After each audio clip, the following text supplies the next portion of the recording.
Hello, and we're back. Hi, Noor. We're live again. Davide, congratulations. Do you have anything to talk about, tell us, or maybe sing to us? I have a lot to talk about. What an historic day. Not because I'm going to sing, but because July 11th will go down in the history of Italian sport as probably a day that won't be repeated anytime soon. Two major finals the same day.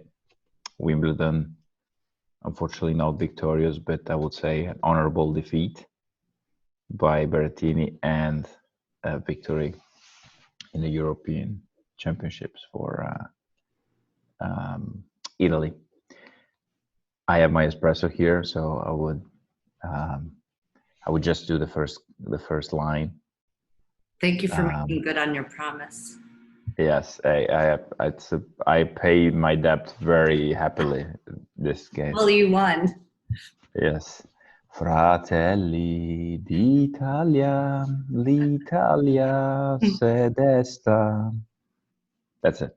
I'm just gonna keep it short, Okay. short and sweet. But that match was amazing. I had to watch it later, so I began it as it was ending, and as I was walking to someone's house, I could hear all this cheering, so I had to run because I didn't want to know who won. Wow. I don't even like penalty kicks, but I'm so happy it went down the way it did. I don't like those either. Italy has suffered by that Yeah. and a number of times in my lifetime, and it's actually quite in a way serendipitous that the last two victories came by penalty kicks. I do think Spain was better than Italy in the semis, and Italy just played the moments that matter better. For the final, I do think that Italy was overall superior. Got a very early goal, but I got 70-80% ball possession and almost all the chances that matter to score a second. So good. I think it was one of the most exciting matches of the whole tournament. Honestly, it was so good. Ooh. Yeah, and loaded with a lot of importance. Coming with the whole victory comeback, home football coming home. Well, good ending. We start with a win for Italy and a loss for Italy. But Berrettini, I have to say, not only is he handsome and good, humble. That was also an amazing match. What do you think? Yeah, it's a match that got our hopes high very early. I think Berrettini came up probably very nervous and got down 5-2, but what a recovery!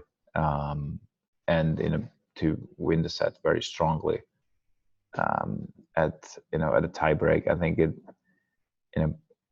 we suddenly realized that we had a final on our end, which didn't look like in the first 30 minutes.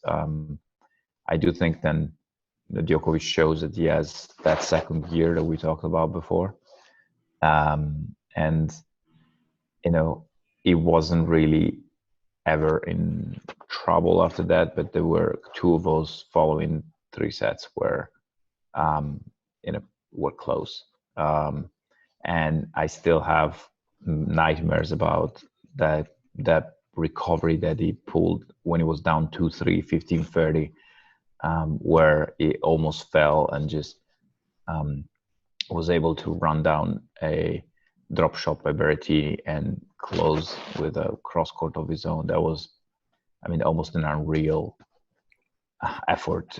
You gotta give it to him. I know you don't like him, but he is unbelievable. I can't deny it. Not my number one, but it's hard to imagine right now. I'm ready to get surprised, but it's hard to imagine right now who really can. I think Berrettini was amazing. I think a lot of these younger players have shown us that they're good, you know, but I think Novak's got it for a little bit now. Yeah, he's a very smart player and is winning all the points that matter. And I think that's, you know, that's kind of like a difference between a good and great player. I think a lot of these youngsters are very, very good players, but in order to be champions, they need to kind of develop that skill. And I sort of had a question for you, Noor. Do you feel that with the dominance of the three players, the big three, maybe the other players haven't had a chance to have, I would say, important, you know, experiences in the finals to develop that skill to play important points and to be comfortable and not tremble? I mean, I think the fact that Berrettini got to a final against Djokovic, I mean, that's historical in and of itself. Can you imagine just playing one time against him? He's already better than he was before he got on that court, you know? And I think that is why this is fun. It's fun that these guys are getting chances to play the greats, whether it's Federer or Djokovic. And I think that does set us up for even better from them, you know? I mean, it seems like Djokovic is number one for now, but I think he'll have some competition soon. But I would love to hope so. I mean, you know, Shapovalov, I think, has improved greatly. He could have won 2 of those 3 sets, and Berrettini was better this year than 2 years ago when he pretty much won 5 games against Federer on the central court of Wimbledon. I think this, you know, was a very good display and honestly, almost probably more historical for Italy than the Euro Championship win, because I think we talked about it before. This was the deepest run by any tennis player, male or female, since the inception of Wimbledon, Italian players. So, you know, what happened Monday, which is actually quite historical, is both Berrettini and Europe and the football team, they got an audience with the president of Italy. it would have been so fun, I think, to be there. Too bad you weren't there. Yeah, you know, but YouTube Live was a good substitute for that. But I really liked the, you know, again, Berrettini's message was, you know, he's humble, but he's a fighter on court, but he's humble after. So I think that's a good. Very sweet. His mom was obviously so proud of him. I mean, it was very sweet to watch that. Yeah. What about the father with the, you know, always putting down his head when the camera was on? I liked it. It was sweet, you know, and it was. I look forward to actually watching him. I know you've been following him more than me. Yeah. Well, now that we've wrapped up Wimbledon a little bit, I was going to ask you 2 questions, a little off topic. But I'm going to read quotes from you, and I want you to guess who said them, okay? Okay. So who said this? The amount of people who told me my preparation was not good enough. You're not good enough for anything. I don't really care what anyone says. I'm my own person. I'm prepared the way I prepare, and it worked. Oh, okay. That's first of all, I love this exercise. I have 2 guesses. One is contemporary, the other is old. It could be either Naomi Osaka or Andre Agassi. Good guesses, though.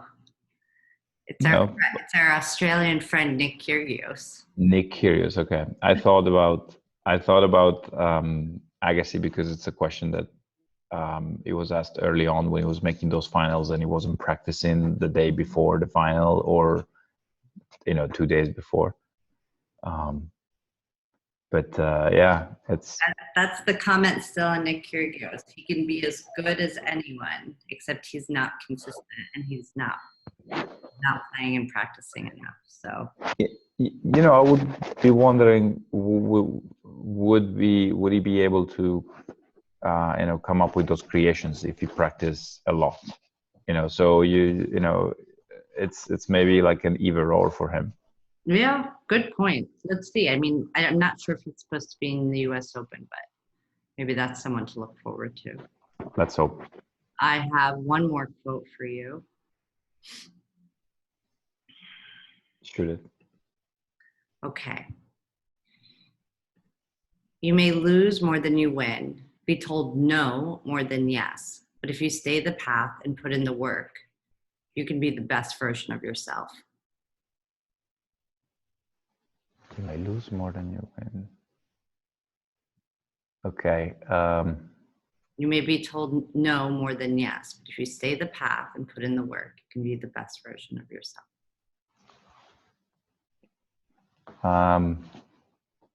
Serena Williams? No, but it is a woman, so I give you points. Okay. Naomi Osaka, who's on the cover of Hong Kong Vogue right now. That was going to be my second guess. I was going to say that this sounds like a very like a quote from not a combative person, but a person that is not easily discouraged. Mm-hmm. So that yeah, those two, but those two fit. And what a great quote. And I don't know if you know, but there is a Netflix documentary on Naomi Osaka called Naomi Osaka coming up. Oh, really? Amazing. Yeah. Very cool. So I saw the trailer today and it looked promising. I think it's a series actually, not just a documentary. It's probably going to be a few installments, but fresh out. Good for her. I mean, I really am wishing and hoping that she'll be in the US Open. I mean, I do think she's been missed, and I'm glad she's, at least she's on the cover of magazines and talking about tennis. That gives me some hope, Yeah, I think, no disrespect for the players that made it to the final of Wimbledon, but I did feel watching Osaka, the few slams that she's won, that when she's on, she's really incredibly hard to beat. Yeah. Solid on both wings, a spectacular serve, strong mentally. So yeah, I think we want to see her back. Yeah, we won't where do she deserves predictions yet, but I am getting excited, even though it's still some time away. The last question I'm going to ask you, Davide, is how old do you think the oldest tennis player is? Professional tennis player? Holds the Guinness World Record for the world's oldest tennis player. I'm going to go 106 years old. Whoa, that's nice. No, though. 97 years old. I was a bit too optimistic, but 97. That's amazing. I'm definitely hoping to hold a racket when I'm gonna first of all reaching that age, and second, what a marvel to still playing. Yeah, and he says that his ultimate goal is to live 100 years old and to meet Roger Federer. Very close. It's very close, and Federer is no stranger to lending his image for a great meeting, Yeah, I thought that was pretty awesome. That's all I have. Anything from you? No, it's been great to do this with you, Noor. It's Grand Slam talk, so I look forward to doing that at the next Grand Slam, which is in your backyard. Yeah. In New York. I look forward to seeing also what the people that view this think, and hopefully they are enjoying it as much as we are. Yeah, and if anyone that actually watches these videos has any suggestions about things we may want to talk about in between Grand Slams, like tennis movies, tennis books, tennis anything, tennis related topics, we're happy to hear. +1.